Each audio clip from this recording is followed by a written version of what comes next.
Ephesians 5, 6-7. Let no one deceive you with empty arguments, for God's wrath is coming on the disobedient because of these things. Therefore, do not become partakers with them. The first word we're going to look at is deceive, or let no one deceive you. And we look at this and we say, okay, what are they deceiving me from? Or what are they deceiving me with? And it's all the verses above that we're talking about those different sexual sins. He says, let no one deceive you with empty arguments. Let no one deceive you that these aren't sins.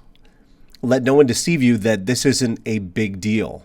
And it's interesting when we look at this, we say, okay, who's going to be the one deceiving me? It could be believers, people who claim to be Christians, or it could be people who are non-Christians and saying it's really not that big of a deal. We've evolved past this.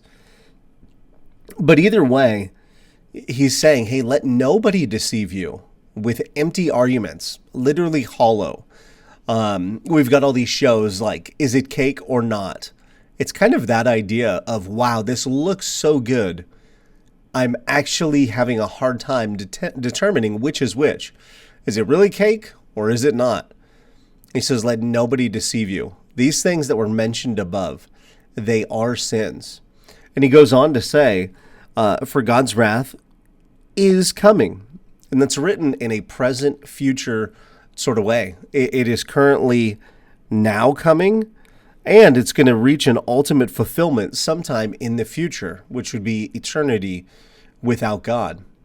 He said, let no one deceive you. Those sins we talked about in the previous verse, they're a big deal. Let nobody deceive you with these empty arguments that are ultimately going to be revealed as false. For God's wrath is coming. Like, man, this is really sad. What do I do? The good news is we have the cross, and that's salvation. We'll cover all of this. It's very simple. God's wrath is coming unless somebody repents and says, hey, you know what? I realize now that this is a sin, and I want nothing to do with it. I want to be fully following God. The word here is interesting. The word disobedient. It's huios or huyas. And it's the word for son, but in detail, it goes on to say, I've grown up in my father's house and I am in full agreement with him. So, okay, that's kind of weird. In other translations, it says, is coming upon the sons of disobedient. And what that literally means is there is a father-child or parent-child relationship with the originator of disobedience, and that would be the devil. And it's interesting, he says, hey, you have nothing to do with this, because when you are following this, you're in agreement with the author of disobedience, which is Satan. For God's wrath is coming on the family of disobedience because of these things.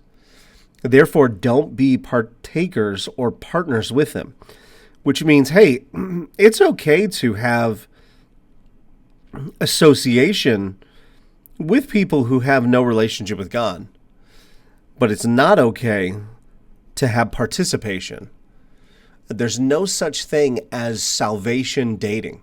Well, I really hope that if they're around me, they're going to become a believer. That's an uphill battle, because our natural tendencies, our muscle memory wants to go away from God. And you're actually pulling somebody up a very steep hill with emotional attachment that can be dangerous. The other is this: there's no salvation dating. There's no business partner evangelism.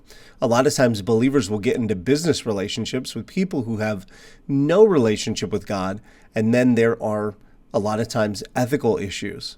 So he says, hey, therefore, because of this, because of the seriousness of this in God's eyes, don't participate. It's okay to associate, but once you become a participant, it's an issue. So what do we do?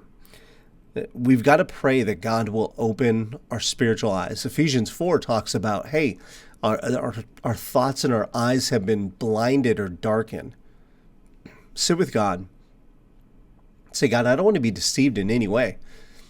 I don't want to live in being deceived, and I don't want anybody to deceive me in the future.